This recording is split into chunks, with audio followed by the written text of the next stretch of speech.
এই পৃথিবীতে নাস্তিক হয় কারা জানেন? যারা সাহিত্যিক এবং দার্শনিক তারাই বেশি এই পৃথিবীতে নাস্তিক হয়। কারণ হচ্ছে এরা পৃথিবীর সব বোঝে কিন্তু আল্লাহরে বোঝে না।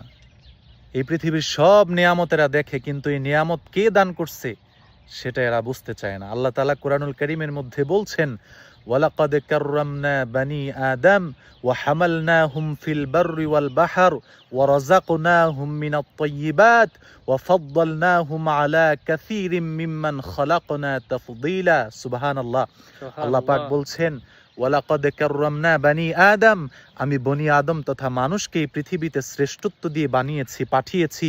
আল্লাহ পাক বলছেন, এরপরে আল্লাহ তাআলা বলছেন, ওয়া রাযাকনাহুম মিনাত তাইয়্যিবাত, আমি আল্লাহ তাআলা তাদেরকে পবিত্র আয়াতআমান মুস্তালাজ্জা, তাদেরকে পবিত্র সুস্বাদু খাবার আমি আল্লাহ তাআলা তাদেরকে ভক্ষণ করার জন্য, তাদের রিজিকে আমি আল্লাহ তাআলা, তাদের রিজিকের জন্য আমি আল্লাহ তাআলা পিওর সুস্বাদু খাবার আমি আল্লাহ তাআলা তাদের জন্য রেখে দিলাম। সুবহানাল্লাহ। এই যে দেখেন আল্লাহ তাআলার অফুরন্ত আযীম নিয়ামত, অদৃশ্য স্রষ্টার দৃশ্যবাণী, এই চমৎকার, এই যে আপনারা দেখতে পাচ্ছেন তামুর, আরবিতে বলে তামুর, বাংলাতে বলে খেজুর, নাকি বলেন ভাই? জি। এই যে দেখেন গাছের মধ্যে কি পরিমাণ খেজুর, একটা গাছ, এই ছোট্ট একটা গাছ, হ্যাঁ আমরা হাত দিয়ে ধরতে পারছি। এই যে দেখেন কি পরিমাণ খেজুর এই গাছে আসছে। সুবহানাল্লাহ।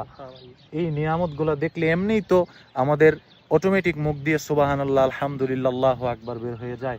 আল্লাহ তাআলা বলছেন, যারা আমি আল্লাহর নিয়ামত পেয়ে নিয়ামতের শুকরিয়া আদায় করবে, লা ইন শাকারতুম লা আযীদান্নাকুম ওয়া লা ইন কাফারতুম ইন্না আযাবি লাশাদীদ, যারা নিয়ামত পেয়ে নিয়ামতের শুকরিয়া আদায় করবে আমি আল্লাহ তাদের নিয়ামত বাড়াইয়া দেব, আর যারা শুকরিয়া আদায় করবে না আমি আল্লাহ তাদের কাছ থেকে নিয়ামত ছিনাইয়া নেব।